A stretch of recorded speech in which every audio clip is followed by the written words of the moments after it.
হচ্ছে যে পার্ট ইতে চলে আসছি আমরা, যে by drawing a straight line. So আমাকে স্ট্রেট লাইন সম্পর্কে কিন্তু কিছুই বলে নাই, আমাকে তার মানে স্ট্রেট লাইন নিজে বের করে নিয়ে আসতে হবে। আমাকে নতুন একটা ইকুয়েশন দিয়ে দিচ্ছে, এই ইকুয়েশন থেকে আমাকে স্ট্রেট লাইনের ইকুয়েশনটা বের করে নিয়ে আসতে হবে। তাহলে আমরা কিভাবে বের করব? আমরা এটাকে কম্পেয়ার করব একদম শুরুতে যে ইকুয়েশন দেওয়া সেই ইকুয়েশনের সাথে। আমরা এই দুইটা ইকুয়েশন আমরা কম্পেয়ার করব এখন। সো যারা যারা ম্যাচ করবে তাদেরকে আমরা লেফট সাইডে রাখবো, যারা ম্যাচ করবে না তারা রাইট সাইডে চলে যাবে। এটাই হচ্ছে আমাদের রুলস। আমরা একটা একটা করে এখন চেক করতেছি। তাহলে ফার্স্টে আমরা দেখতেছি প্রথমটা x³/6, অরিজিনালটাতেও x³/6 আছে, তাহলে আমরা লিখলাম x³/6। সেকেন্ডটা হচ্ছে -x/4, আমাদের উপরে আমরা দেখতে পাচ্ছি -x/4 এখানে নাই, তাহলে আমরা কি করব? আমরা এটাকে রাইট সাইডে পাঠাবো। তাহলে -x/4 যখন রাইট সাইডে যাবে +x/4 হয়ে যায়। ওকে, নেক্সট আমরা দেখতে পাচ্ছি 5/x² আছে, উপরেও 5/x² আছে, তার মানে এটা রাখতেছি আমরা। তারপরে আমরা দেখতে পাচ্ছি এখানে -4 আছে, বাট উপরে -8 আছে, তার মানে ম্যাচ করে নাই। তাহলে -4টা ডান পাশে চলে গিয়ে +4 হয়ে গেল। বাট আমাদের সবসময় লেফট সাইডে কি করতে হবে? অরিজিনাল ইকুয়েশন, যেটা একদম শুরুতে যে ইকুয়েশনটা দেওয়া সেই ইকুয়েশনটা বানাতে হবে। তার মানে আমাদের একটা -8 দরকার এখন। তাহলে আমরা দুই পাশেই একটা -8 নিয়ে নিব। আমরা দুই পাশেই -8 দিয়ে দিলাম। তাহলে এখন যদি আমরা দেখি, তাহলে আমাদের লেফট সাইডটা এখন পুরাটাই একদম অরিজিনাল যে ইকুয়েশন শুরুতে যেটা দেওয়া ছিল সেটাই হয়ে গেছে। তাহলে এটাকে আমরা y লিখতে পারি। আর আমরা যদি এখন ডান পাশে তাকাই এবং সিম্পলিফাই করি, তাহলে x/4, 4 থেকে -8 করলে -4 আসে। তাহলে আমাকে যে স্ট্রেট লাইনের ইকুয়েশন তারা বের করতে বলছে সেই ইকুয়েশনটাই হচ্ছে এটা, y = x/4 - 4। এই হচ্ছে আমাদের সেই ইকুয়েশন। তাহলে এখন এই ইকুয়েশনটা তাহলে আমরা ড্র করব কিভাবে? তাহলে ইকুয়েশন ড্র করার জন্য আমাকে অবশ্যই এখন কি নিতে হবে? একটা টেবিল ড্র করতে হবে। অবশ্যই এখন একটা টেবিল ড্র করতে হবে। যে কোনো লাইনের ইকুয়েশন আমরা যখনই ড্র করব আমাদের অবশ্যই টেবিল লাগবে। আমরা উপরে x লিখবো, নিচে y লিখবো, আমরা তিনটা ভ্যালু নিব। তাহলে আমরা কি কি ভ্যালু ধরবো সেটা অবশ্য ডিপেন্ড করবে আমাদের গ্রাফের মধ্যে লিমিট কত থেকে কত পর্যন্ত, 0.8 থেকে 4 পর্যন্ত। তাহলে 0.8 থেকে 4 এর মধ্যে আমরা তিনটা ভ্যালু ধরবো। তাহলে আমরা চাইলে কি 0 ধরতে পারবো? সেটা তুমি দেখবা হচ্ছে তুমি গ্রাফ পেপারের দিকে তাকাবা, যে গ্রাফ পেপারে যদি x এর ভ্যালু 0 অপশন থাকে তাহলে আমরা বসাতে পারবো, না থাকলে বসাতে পারবো না। বাট যেহেতু আমাদের রেঞ্জটা হচ্ছে 0.8 থেকে 4 পর্যন্ত, তোমার উচিত হবে 0 না বসিয়ে 1 থেকে শুরু করা। সাপোজ আমরা লিখলাম 1 বসালাম, 2 বসালাম আর 3 বসালাম। তাহলে আমরা যদি 1 বসাই তাহলে কত আসে? আমরা যদি x এর মধ্যে 1 বসাই তাহলে আমাদের রেজাল্ট কত আসে? -3.7। ওকে, -3.7। আর যদি 2 বসাই -3.5। আর যদি আমরা 3 বসাই, আচ্ছা 3 না বসে আমরা 4 বসাই, 3টা ঝামেলার ভ্যালু, আমরা 3 না বসিয়ে 4 বসাচ্ছি, তাহলে আসে হচ্ছে -3। ওকে, তাহলে আমরা এই তিনটা ভ্যালুর হেল্প নিলাম। তাহলে আমরা এই তিনটা ভ্যালু যদি এখন বসাই, একটা হচ্ছে 4 - 3, তাহলে 4 - 3 হচ্ছে এই হচ্ছে আমাদের 4 - 3। আরেকটা পয়েন্ট হচ্ছে 2, -3.5, তাহলে 2, -3.5 হচ্ছে এখানে। আর আরেকটা পয়েন্ট হচ্ছে 1, -3.7, তাহলে 1 এর জন্য -3.7। ওকে, তাহলে আমরা এখন 3.7টা কি এক্সাক্ট আসছিল নাকি তোমরা মডিফাই করে নিছো 1 ডেসিমাল প্লেসে? So 3.75 ছিল। ওকে, তার মানে আচ্ছা তাহলে 7 এবং 8 এর মাঝামাঝি দিয়ে যাচ্ছে। ওকে, তাহলে আমাদের জাস্ট তিনটা পয়েন্টের মোটামুটি অ্যাডজাস্ট করলেই হইলো। আমরা জাস্ট এখন লাইনটা এঁকে দিচ্ছি। তাহলে আমাদের লাইন যেটা দাঁড়ায়, তাহলে এই হচ্ছে আমাদের লাইন, জাস্ট কার্ভটাকে ঠিকমতো ইন্টারসেক্ট করতে পারলেই হইলো। ইন্টারসেক্ট আমরা করছি। তাহলে আমাদের কাছে এখন সে কি চাচ্ছে, আমরা এখন আবার কোশ্চেনের কাছে যাচ্ছি। আমাদের যে লাইনটা আঁকতে বলছে আমরা লাইনটা এঁকে ফেলছি। এখন আমাদেরকে বলতেছে যে ফাইন্ড টু সলিউশনস। আমরা জানি সলিউশন মানেই হচ্ছে কার্ভ এবং লাইন যেখানে ইন্টারসেক্ট করে সেখানকার এক্স এর ভ্যালুটাই হচ্ছে সলিউশন। তাহলে আমরা যদি এখন কার্ভের দিকে তাকাই এবং লাইনের দিকে তাকাই, তাহলে যেখানে যেখানে ইন্টারসেকশনটা হয়েছে সেখান থেকে আমরা এখন ভ্যালুগুলা বের করব। তাহলে একটা ইন্টারসেকশন হয়েছে হচ্ছে এখানে, আরেকটা ইন্টারসেকশন হয়েছে হচ্ছে আমার এখানে। তাহলে আমরা যদি এখন উপরে তাকাই, এখান থেকে সোজা উপরের দিকে যদি আমরা তাকাই তাহলে একদম মাঝামাঝি জায়গায় আসে। কত আসে এটা? 1.1, 1.2, 1.25 বলা যায় এটাকে, 1.25 লেখা যায়। আর সেকেন্ডটার দিকে যদি তাকাই, সেখান থেকে যদি আমরা আস্তে আস্তে উপরের দিকে যাই, কত লেখা যাবে? 3.5, 2.5, 2.6, 2.7, 2.8 থেকে একটু বেশি, তাহলে 2.85 লেখা যাবে। তাহলে 1.25 হচ্ছে একটা আনসার, এক্স এর ভ্যালু, আরেকটা আনসার হচ্ছে 2.85। তাহলে সলিউশন মানেই হচ্ছে ইন্টারসেকশন পয়েন্ট, আমরা বুঝে নিব। তাহলে কার্ভ এবং লাইন যেখানে ইন্টারসেক্ট করলো সেখানকার আমরা এক্স এর ভ্যালুগুলো আমরা দিয়ে দিলাম। এই গ্রাফটা কিন্তু আমরা অবশ্যই আবার করব। আমি জাস্ট এই কোয়েশ্চেনটা আমি আপলোড করে দিব, আমরা এটা এজ এ হোমওয়ার্ক হিসেবে এটা আমরা সলভ করব পরে। আমি জাস্ট আপাতত দেখাচ্ছি যে কিভাবে করতে হবে। নেক্সট আমাদের যেটা বলা হচ্ছে পার্ট এফ এ, আমাকে এখন তারা বলতেছে যে এক্সপ্লেইন হোয়াই দ্য ইকুয়েশন এত হ্যাজ নো সলিউশন। তাহলে সলিউশন পাবো না আমরা কখন? যখন ইন্টারসেকশন হবে না। বাট আমরা যে ইকুয়েশনটা পাচ্ছি সেটা হচ্ছে একটা নতুন ইকুয়েশন। প্রথমে আমাকে আগে অ্যাডজাস্ট করতে হবে যে কি কি আছে আর কি কি নাই। আমরা যদি সেটা খেয়াল করি তাহলে আমরা আবারও কম্পেয়ার করব কার সাথে? নতুন ইকুয়েশন এবং আমাদের একদম শুরুতে যে ইকুয়েশন দেওয়া ছিল তার সাথে। তাহলে একদম শুরুতে যে ইকুয়েশন দেওয়া ছিল তার সাথে যদি আমরা এখন কম্পেয়ার করি তাহলে আমরা দেখি ফার্স্টে নতুন ইকুয়েশনে আছে x³/6, এখানেও আছে x³/6, তাহলে আমরা এটাকে রাখতেছি। তারপরে আছে 5/x², এখানেও আছে 5/x², তাকেও আমরা রাখতেছি। তারপরে থাকার কথা -8, বাট -8 আমরা দেখতে পাচ্ছি না, আমরা -2 দেখতে পাচ্ছি। সো -2 ডান পাশে চলে গিয়ে +2 হয়ে যাচ্ছে। ওকে, গেল। বাট আমাদের যেহেতু অরিজিনাল ইকুয়েশনটা টোটালি লেফট সাইডে রাখতে হবে, সো আমরা বোথ সাইডে -8 দিয়ে দিলাম। তাহলে এটা পুরাটাই হয়ে গেল এখন y। আর ডান পাশে যদি আমরা তাকাই 2 - 8 করলে -6 আসে। দ্যাট মিন্স আমাকে একটা y = -6 লাইন আঁকতে হবে এখন, এবং একে আমরা দেখব যে আমাদের কোনো ইন্টারসেকশন পাওয়া যায় কিনা। তাহলে y = -6 আমরা দেখতে পাচ্ছি একদম নিচে। তাহলে এখানে যদি আমরা এখন একটা লাইন ড্র করি তাহলে লাইনটা দেখতে y = -6 লাইন দেখতে হবে এই লাইনটা। সো এই লাইনটা কিন্তু কার্ভকে ইন্টারসেক্ট করে না। সো আমরা বলবো যে no intersection, so no solution. So no intersection, so no solution. So আমরা শো করে ফেললাম। তাহলে এটাই হচ্ছে আমাদের এখানকার কাজ। তাহলে আমরা ফার্স্টে গ্রাফ পেপার দিয়ে স্টার্ট করলাম, গ্রাফের কোশ্চেন দিয়ে আমরা স্টার্ট করলাম। আমরা হোপফুলি সবাই বুঝতে পারছি। সো আমাদের কিন্তু প্রত্যেকটা গ্রাফে এই সেম টাইপ কোশ্চেনই আসবে, কোনো ডিফারেন্স নাই। প্রত্যেকটা গ্রাফ পেপারের কোশ্চেনই আমরা কিন্তু এই সেম কাহিনীগুলাই দেখব। সো আমরা এখন নেক্সট কোশ্চেনে চলে যাচ্ছি।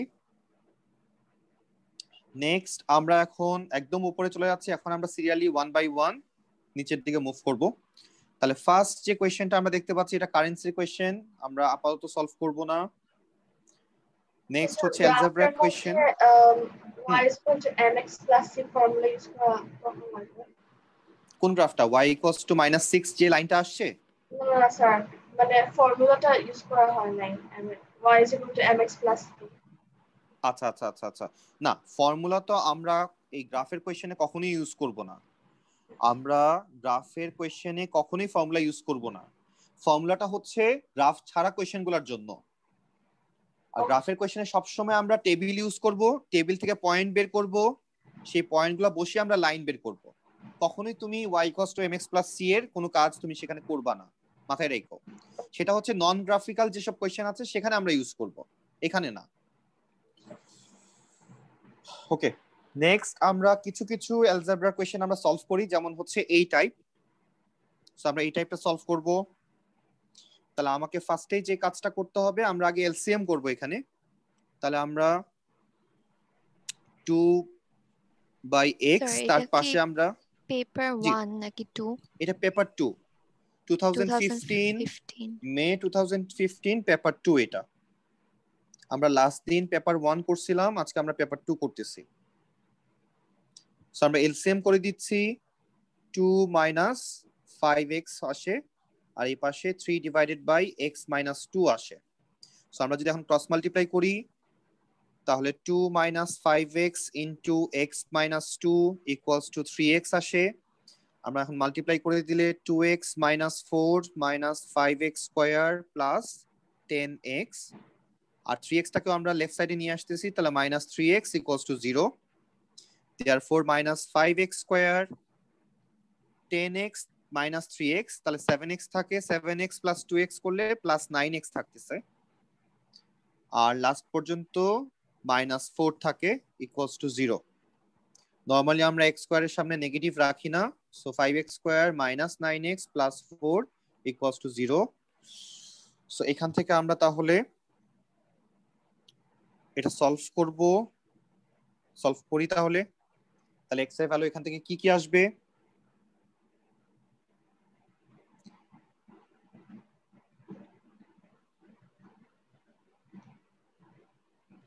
তাহলে আমরা 5x স্কোয়ার যদি মিডল টার্ম ব্রেক করি, তাহলে minus 5x minus 4x plus 4 equals to 0। তাহলে 5x যদি কমন নেই তাহলে x মাইনাস 1 আসে, মাইনাস 4 যদি কমন নেই x মাইনাস 1 আসে, তাহলে x মাইনাস 1 আর এটা হচ্ছে 5x মাইনাস 4 ইকুয়ালস টু 0। তাহলে এখান থেকে আমরা x ইকুয়ালস টু 1 পাই, আর x equals to 4/5 pi.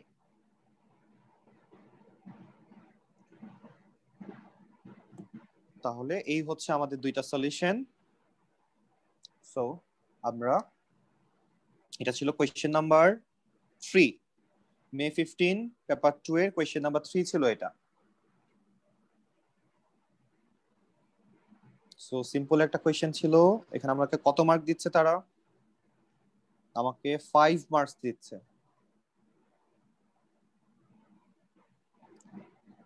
So আমরা কি নেক্সট কোয়েশ্চেনে মুভ করব? কেউ কি কপি করছি? ওকে, সো আমরা আস্তে আস্তে নেক্সট কোয়েশ্চেনের দিকে চলে যাই।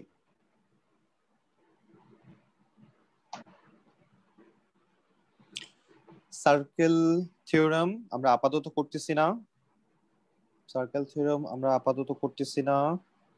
ওকে, নেক্সট চলে আসতেছে ফাংশন। সো ফাংশন আমরা অবশ্যই সলভ করব। সো ফার্স্টে পার্ট এ তে বলা হচ্ছে gf-1 এর ভ্যালু বের করো। সো আমরা সবসময় ডান পাশ থেকে করা শুরু করি এটা। তাহলে আমরা ফার্স্টে f-1 এর ভ্যালু বের করব, দ্যাট মিন্স f এর ফাংশনে x এর ভ্যালু -1 বসাবো। তাহলে তাহলে 5 ইন্টু -1 -6, তাহলে -11 আসে আমাদের আনসার। এখন আমরা g এর মধ্যে -11 বসাচ্ছি, তাহলে 2 ইন্টু 2 -11, তাহলে এখান থেকে থাকে -18। তাহলে আমাদের যেটা বের করতে বলছিল gf-1, তাহলে gf-1 এর ভ্যালু হচ্ছে -18।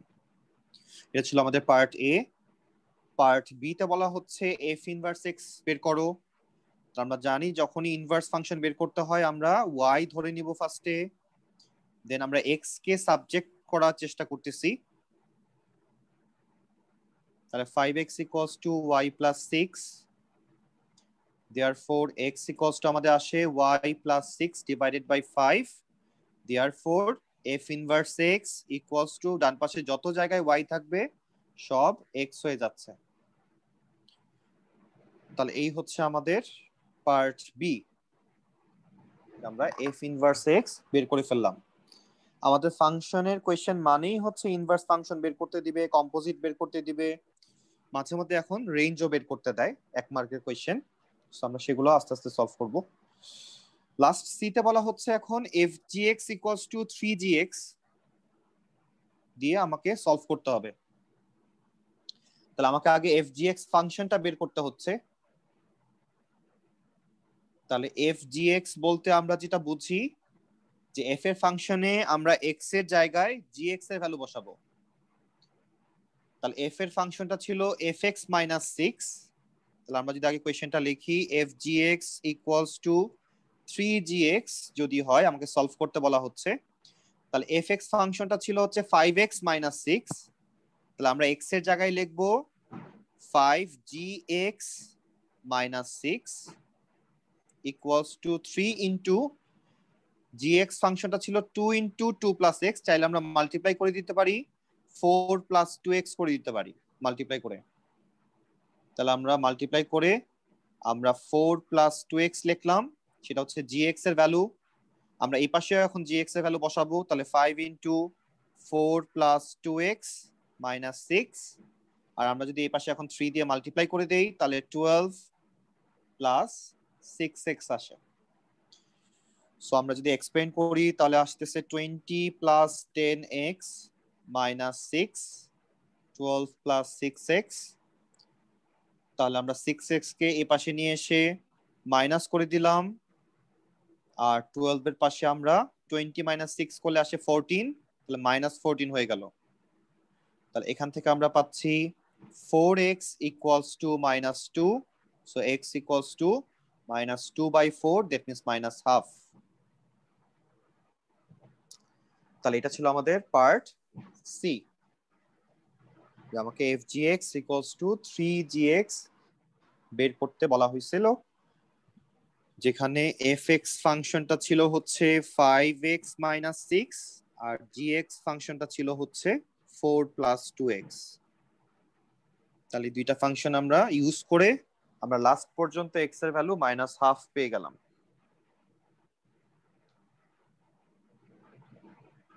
তো যারা এখনো কপি হয় নাই, আমরা কপি করে ফেলি।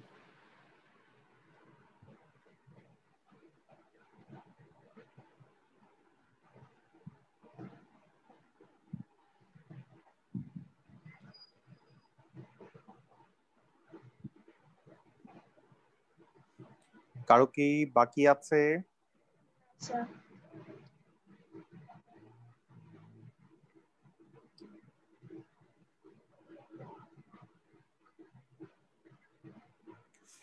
ওকে, আমরা তাহলে আস্তে আস্তে নেক্সট কোয়েশ্চেনে চলে যাই।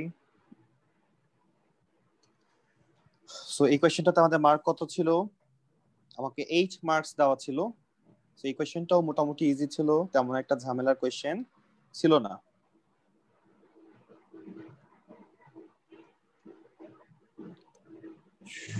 আমরা মেনসুরেশনে আপাতত যাচ্ছি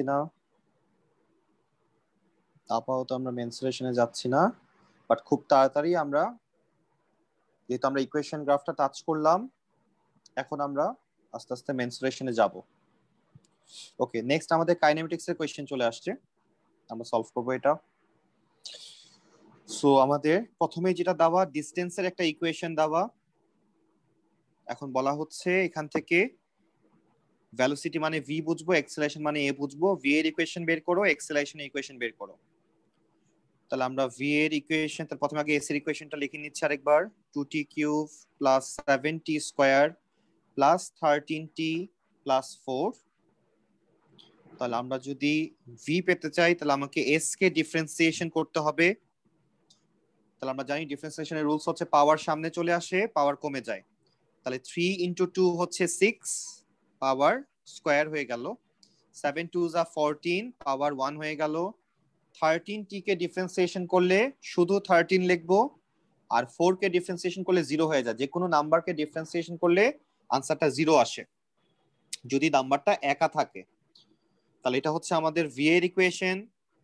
আর যদি আমরা এখন a এর ইকুয়েশন এক্সেলারেশন বের করতে চাই, তাহলে আমরা v কে আবার ডিফারেন্সিয়েশন করব। তাহলে 6t স্কয়ার চেঞ্জ হয়ে যাবে 12t, আর 14t কে ডিফারেন্সিয়েশন করলে হয়ে যাবে 14, 13 কে ডিফারেন্সিয়েশন করলে হয়ে যাচ্ছে 0। তাহলে আমরা v এর ইকুয়েশনও পেয়ে গেলাম, এক্সেলারেশনের ইকুয়েশনও পেয়ে গেলাম। এখন তারা আমাকে বলতেছে কি, find the value of t for which the numerical value of v equals the numerical value of a। তাহলে যখন v equals to a হবে তখন টাইম কত জিজ্ঞেস করা হচ্ছে। তাহলে আমরা v equals to a করে দেই। তাহলে v হচ্ছে 6t square plus 14t plus 13 আর a হচ্ছে 12t প্লাস 14। তাহলে সবগুলোকে আমরা লেফট সাইডে নিয়ে আসি। তাহলে 6t স্কয়ার, 14t থেকে 12t চলে গেলে প্লাস 2t থাকে, আর 13 মাইনাস 14 করলে মাইনাস 1 থাকে। সো আমাকে বলেই দিছে আনসারটা হয়তো পয়েন্টে আসবে, 3 সিগনিফিকেন্ট ফিগারে আনসারটা বের করব আমরা। দ্যাটস ওয়াই আমরা অবশ্যই বাই ফর্মুলা মেথড এখানে অ্যাপ্লাই করব। তাহলে আমরা যদি এখানে বাই ফর্মুলা মেথড অ্যাপ্লাই করি তাহলে t ইকুয়ালস টু আমরা লিখতে পারবো প্রথমে মাইনাস b, তার মানে minus 2 plus minus b square minus 4ac, তাহলে 2 square minus 4 into 6 into minus 1। আমরা জানি এই ভ্যালুটাকে আমরা a বলি, এটাকে b বলি, আর এই মাইনাস 1টাকে আমরা c বলি। তাহলে ডিভাইড বাই 2 ইনটু a বসালাম। তুমি এই পর্যন্ত লেখার পরে তুমি আর কোন ক্যালকুলেশনে যাবা না, তুমি ডাইরেক্ট এখন তুমি ক্যালকুলেটরে উপরের ইকুয়েশনটাই বসাবা, বসে ক্যালকুলেটর থেকে যে ভ্যালুটা আসবে সেটা শুধুমাত্র লিখে দিবা, তোমার আর কোনো কাজ নাই উপরে। জাস্ট আমরা এই মেথডটা দেখাচ্ছি যে আমরা ডাইরেক্ট ক্যালকুলেটর ইউজ করি নাই, আমরা মেথড ক্লিয়ার রাখতেছি। সো মেথড মার্ক বলতে যে পার্টটা থাকে সেটা আমরা এতটুকু লিখলেই পেয়ে যাব। সো আমাদের আনসার কত আসে কারো ক্যালকুলেটরে যদি থাকে, তাহলে 6 টু মাইনাস 1, একটা আসে হচ্ছে 0.274, যেহেতু 3 সিগনিফিকেন্ট ফিগার আছে 0.274 লিখবো, আরেকটা মাইনাস আসে, আরেকটা মাইনাসে চলে আসছে, তাহলে মাইনাস 0.607। যাই লিখি না কেন আমরা এটাকে নট অ্যাপ্লিকেবল লিখে দিব অবশ্যই, এই কথাটা অবশ্যই লিখতে হবে, এটার সাথেও মার্ক রিলেটেড। তাহলে শুধু আনসারটা যাচ্ছে 0.274 হচ্ছে আমাদের অনলি আনসার। তাহলে এটা ছিল আমাদের কাইনেমেটিক্স এর একটা ম্যাথ, মোটামুটি ইজি বলা যায়। তাহলে এখান থেকে আমরা কত মার্ক পাচ্ছি, এখান থেকে আমরা ভালো মার্কই পাওয়ার কথা। সো কারো যদি কপি করা বাকি থাকে আমরা কপি করে নেই।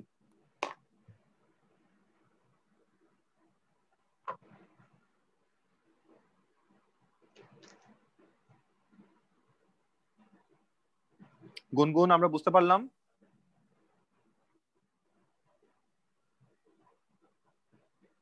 গুনগুন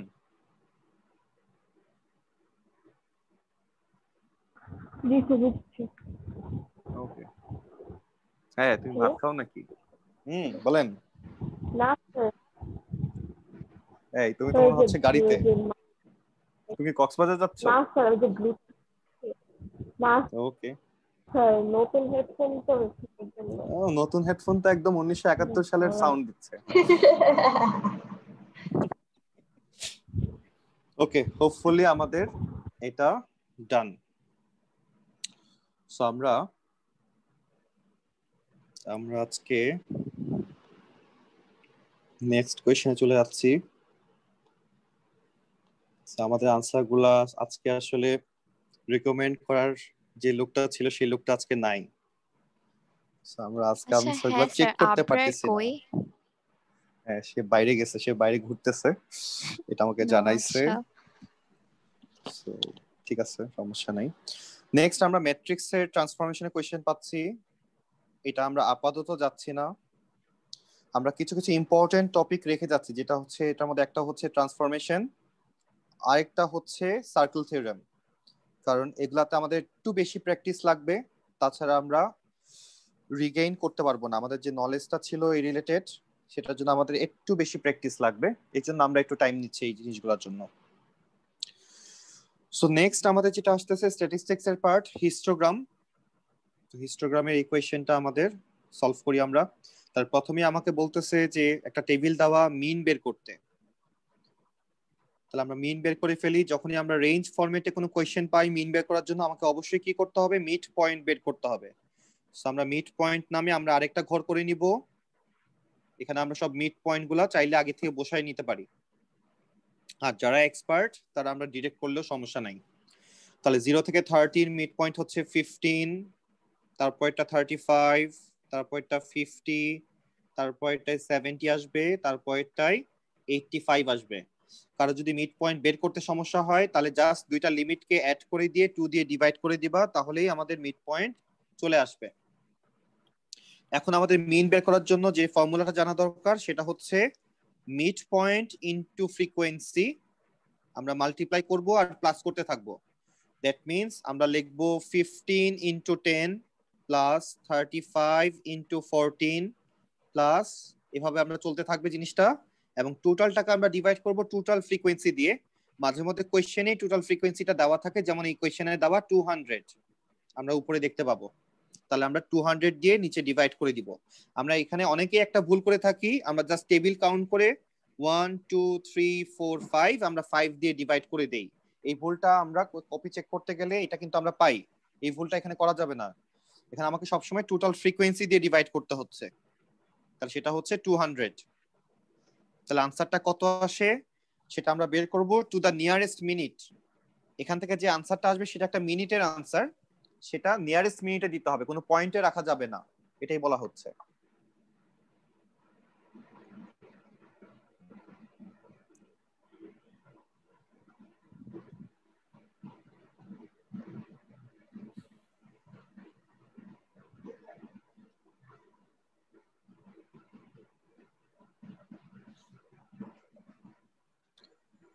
তাহলে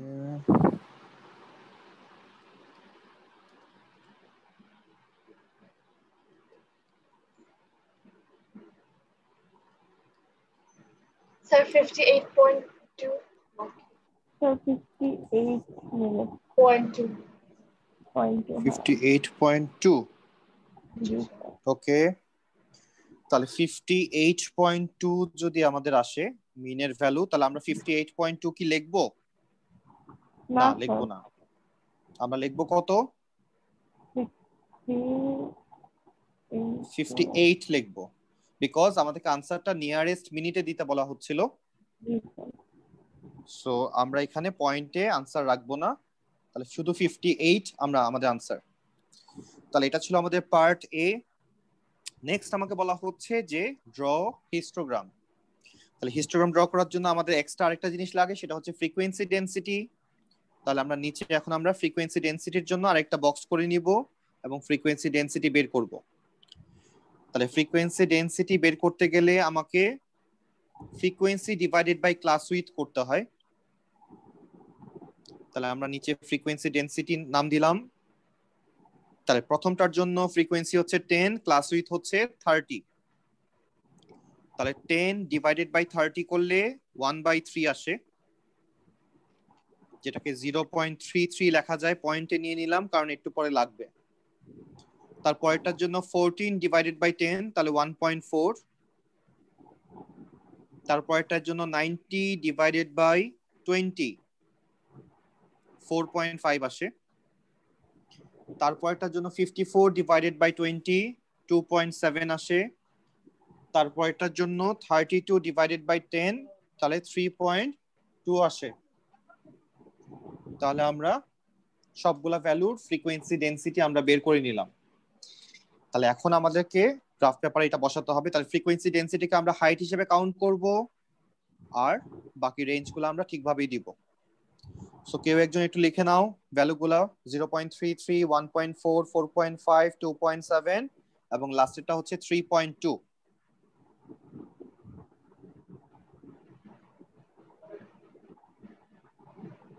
Okay, sir. তাহলে আমরা যদি এখন হিস্টোগ্রামে চলে যাই, গ্রাফে চলে যাই, তাহলে আমরা এই হচ্ছে আমাদের গ্রাফ পেপার। সো নিচে কথাটা একটু পড়বো, use the grid on page 23 if you need to redo your histogram. So by chance যদি কারো ভুল হয়ে যায়, সো এখানে কাটা ঘষা করার কিছু দরকার নাই, কারণ আমাদের কপিটা স্ক্যান হবে। সো যদি বেশি ভালো না হয় তাহলে কিন্তু ঝামেলা। দ্যাটস ওয়াই আমাদের আরেকটা গ্রাফ পেপার দেওয়া থাকে সবসময়, গ্রাফের কোয়েশ্চেনে সবসময় দুইটা কোয়েশ্চেন পেপার দেওয়া থাকে গ্রাফ পেপার। সো আমরা একটাতে ভুল করে আমরা পরের গ্রাফের সাথে সাথে চলে যাব। তাহলে ফার্স্ট যে ভ্যালুটা আমরা বসাবো সেটা হচ্ছে তার রেঞ্জ কত, 0 থেকে 10। স্ক্যান হবে তাহলে কি পুরো অ্যাকিউরেট না হলে কি মার্কস পাবো না? না, তারা যে মেশিনটা দিয়ে স্ক্যান করে সেটা আমাদের মতো কেম স্ক্যানার দিয়ে করে না, তারা খুব হাই লেভেলের মেশিন দিয়ে করে। সো এটা একদম এক্স্যাক্টলি কোয়েশ্চেন পেপারের মতোই যায়। বাট যেহেতু আমরা পেন্সিল দিয়ে করি এই কাজগুলো, আমরা কিন্তু পেনে করি না, পেন্সিল দিয়েই করি, একটু লাইট হয়। সো একুরেট তো অবশ্যই হতে হবে, এত কঠিন গ্রাফ তো আমাদের থাকে না যেটা একুরেট হবে না। আর যেগুলো একটু কাছাকাছি যাওয়ার সেগুলো কাছাকাছি থাকলেই হইলো, ফুল একুরেট দরকার নাই। তাহলে আমরা যদি একটু দেখি তাহলে 10, 20, 30, 40 প্রত্যেকটা 10 করে করে বাড়তেছে এখানে আমরা দেখতে পাচ্ছি। তাহলে প্রথম যে বক্সটা ছিল সেটা ছিল 1 থেকে 10 এবং তার ফ্রিকোয়েন্সি ডেনসিটি কত, 0.33। তার মানে 0.3 এবং 0.4 এর মাঝামাঝি আমরা চিন্তা করব। তাহলে 0.3 হচ্ছে এটা, 0.4 হচ্ছে এটা।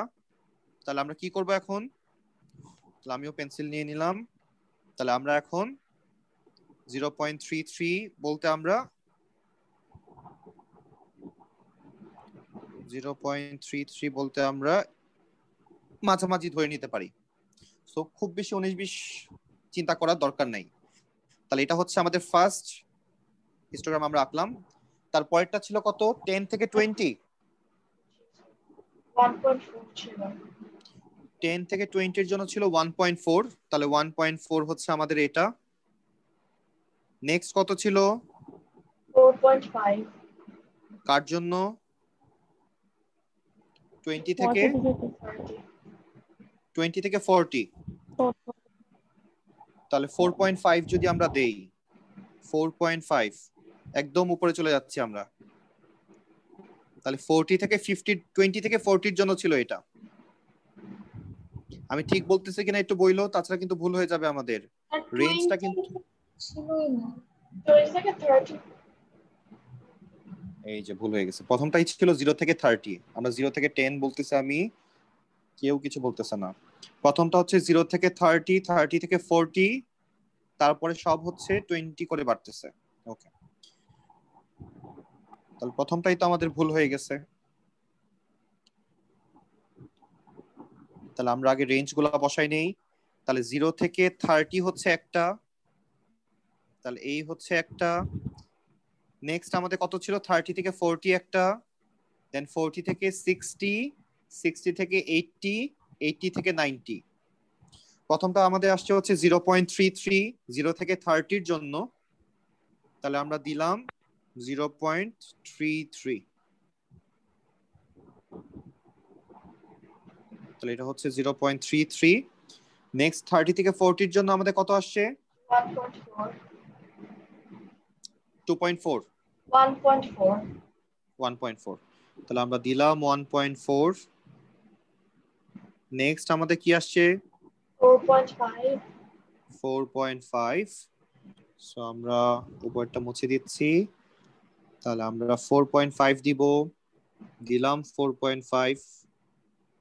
তারপরে 2.7, তারপরটা হচ্ছে 3.7, 2.7, 2.7। তাহলে 2.7 আমাদের আসতেছে হচ্ছে এইখানে 2.5 থেকে 2 ঘর উপরে। আর লাস্টেরটা কত, 3.2। তাহলে 3.2 আসে হচ্ছে আমাদের এইখানে। তাহলে আমরা যদি এখন লাইনগুলো ফুললি ড্র করে ফেলি, আমরা স্কেল দিয়ে করব এটা যাতে বাঁকা টাকা না হয়। তাহলে এই হচ্ছে আমাদের হিস্টোগ্রাম আঁকা শেষ। চাইলে ভিতরে লাইন টানতে পারো ইচ্ছা যদি করে, তাহলে একটু দিয়ে দিলাম আমরা। তাহলে এটা ছিল আমাদের হিস্টোগ্রাম ড্র করতে বলছিল, আমরা প্রত্যেকটা ফ্রিকোয়েন্সি ডেনসিটি বের করলাম, গ্রাফের মধ্যে বসাই দিলাম, আমাদের কাজ শেষ। গ্রাফটাও মোটামুটি ইজি ছিল স্কেলিং করা, তেমন একটা সমস্যা আমাদের হয় নাই। লাস্টে এখন আমাদের এখানে প্রবাবিলিটি সে ঢুকাচ্ছে। কিরকম প্রবাবিলিটি ঢুকাচ্ছে, আমার এখানে টোটাল মানুষ হচ্ছে 200 student. One of the student is to be chosen at random. একজনকে আমরা চুজ করতেছি. Calculate an estimate of the probability that the student took less than 56 minutes to complete the exam paper. So took less than 56 minutes. That means they are looking for 0 to 56 এর মধ্যে আমাদের কতজন মানুষ আছে সেটা আমাকে বের করতে হবে। সো 0 থেকে 56 বলতে আমরা বুঝবো 0 থেকে 30 প্লাস 30 থেকে 40 প্লাস 40 থেকে 56। আমরা এই জিনিসটাকে তিনটা বারে ডিভাইড করে নিচ্ছি। 0 থেকে 30 এর ফ্রিকোয়েন্সি আমরা জানি সেটা হচ্ছে 10, 30 থেকে 40 এর ফ্রিকোয়েন্সি আমরা জানি সেটা হচ্ছে 14। আমরা জানি না হচ্ছে 40 থেকে 56 এর ভ্যালু কত। আমরা জানি 40 থেকে 60 এর ভ্যালু কত সেটা আমরা জানি সেটা হচ্ছে 90, বাট 40 থেকে 56 এর ভ্যালু কত সেটা আমরা জানি না। তাহলে এইখানে ফ্রিকোয়েন্সি যদি আমাকে বের করতে হয় তাহলে আমাদের ফর্মুলা হচ্ছে frequency equals to frequency density into class width. তাহলে 40 থেকে 60 এর ঘরের ফ্রিকোয়েন্সি ডেনসিটি ছিল 4.5 আর ক্লাস উইডথটা আমরা ডিফারেন্স থেকে বের করব। 56 মাইনাস 40 করলে 16 আসে। তাহলে মাল্টিপ্লাই করলে আমরা কত পাচ্ছি? 16 ইনটু 4.5 আমাদের আসে হচ্ছে 72। তাহলে এখান থেকে আমরা ফ্রিকোয়েন্সি পেলাম হচ্ছে 72। Now we have to add 72 with 14 and 10। তাহলে প্লাস 14 প্লাস 10 আসে হচ্ছে 96। তাহলে টোটাল ফ্রিকোয়েন্সি আসে 96। এটা কাদের? The student who took less than 56 minutes. The frequency 96 হচ্ছে যারা 56 থেকে less time নিয়েছে to complete the exam paper. So I am choosing one of the students. So I have to find the probability. So আমরা জানি তাহলে আমাদের কি করতে হবে। তাহলে probability বের করার জন্য আমাদের যেটা করতে হয় যে ইনফরমেশনটা চাচ্ছে, যে জিনিসটার probability বের করতে চাচ্ছে তার ভ্যালু আমরা উপরে বসাবো। That means 96 আমরা উপরে বসাচ্ছি এবং টোটাল ভ্যালু হচ্ছে 200, সেটা দিয়ে আমরা ডিভাইড করে দিব। তাহলে এটাই হবে আমাদের প্রবাবিলিটির ভ্যালু। তাহলে আনসারটা হচ্ছে 96/200, অর সিম্পলিফাই যদি আমরা করি সেক্ষেত্রে আমাদের আনসার আসে 12/25। সিম্পলিফাই এর জন্য আমাদের এক্সট্রা কোনো মার্ক এখানে দেওয়া হবে না, জাস্ট আনসারটা ঠিক থাকলেই হইল। তাহলে এটা ছিল আমাদের কোয়েশ্চেন নাম্বার 9। সো মেহজাবিন, যদি আমাদেরকে এখন বলতো যে একজন স্টুডেন্ট না, এখান থেকে আমরা দুইজন স্টুডেন্ট পিক করব 1 by 1, সো তখন আমাদের প্রবাবিলিটি তাহলে কি লিখতাম আমরা? কোয়েশ্চেন সেম, জাস্ট আমাকে যদি বলতো 1 এর জায়গায় 2 লেখা,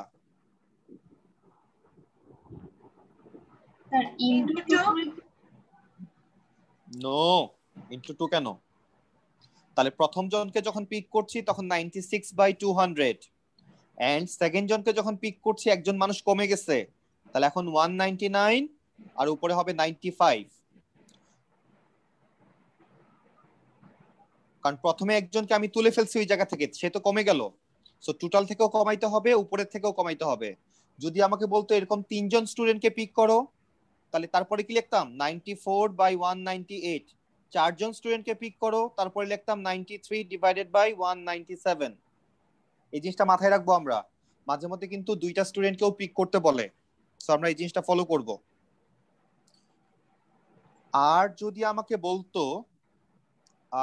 আমাকে বলতো এটা হচ্ছে রাহমার জন্য কোয়েশ্চেন, যে আমরা দুইজন স্টুডেন্টকে পিক করব, one from this student who took less than 56 minutes and another from those students who took more than 56 minutes. একজনকে আমরা less than 56 এর জায়গা থেকে তুলবো এবং আরেকজনকে আমরা 56 থেকে বেশি টাইম যারা নিয়েছে তাদের থেকে তুলবো। সেক্ষেত্রে আমাদের আনসারটা কি হইতো? স্যার আমাদের মোর দেন 56 এর ভ্যালু বের করতে হতো, প্লাস প্লাস তাহলে 200 থেকে আমরা 96 মাইনাস করতাম, কারণ টোটাল ফ্রিকোয়েন্সি যেহেতু 200, তাহলে আমরা প্লাস প্লাস প্লাস করে বের করার দরকার নাই। আমরা জাস্ট 200 থেকে 96 মাইনাস করলে 104 আসে। দ্যাট মিন্স আমরা প্রথম জনকে যখন পিক করছি he is from 96/200 and second জনকে যখন আমি পিক করছি He is from 104 divided by 200. 199 because আমরা অলরেডি একজনকে তুলে ফেলছি, তাহলে 200 থেকে একজন কমে গেছে। বাট আমি তাহলে এই উপর থেকে কমাচ্ছি না কেন? কারণ উপরের গ্রুপটা ছিল সেকেন্ড গ্রুপ, Different. আমি ফার্স্ট গ্রুপ থেকে আমি তুলতেছি না আর, এই জন্য আমি এখান থেকে 104ই বসাচ্ছি। সো এই ধরনের কোয়েশ্চেন কিন্তু আমাদের আসবে। সো আমরা এগুলোর জন্য আমরা সবসময় রেডি থাকবো। আমাদের হিস্টোগ্রামের সাথে এই কোয়েশ্চেনগুলো খুব রিলেটেড। ওকে, তাহলে এটা ছিল আমাদের কোয়েশ্চেন নাম্বার 9 আমাদের ডান। আমরা দেখি নেক্সট আমাদের জন্য কি আছে।